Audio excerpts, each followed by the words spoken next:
పరలోకమందున్న మీ తండ్రిని మహిమపరచునట్లు వారి ఎదుట మీ వెలుగు ప్రకాశింపనీయుడి అంటాడు. యేసు ప్రభువారు మీరు లోకమునకు వెలుగయ్యున్నారు అంటాడు. యేసు ప్రభువారు లోకమునకు వెలుగు. ఆయన నేను లోకమునకు వెలుగయ్యున్నాను అంటాడు.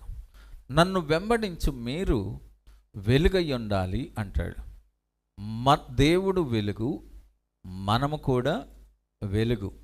వెలుగు అనగా సమస్త విధములైన మంచితనం.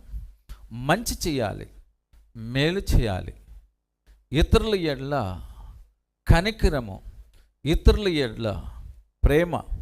మనల్ని మనం ఎంత ప్రేమించుకుంటున్నామో ప్రతి ఒక్కరిని అలాగే ప్రేమించాలి. ఎందుకంటే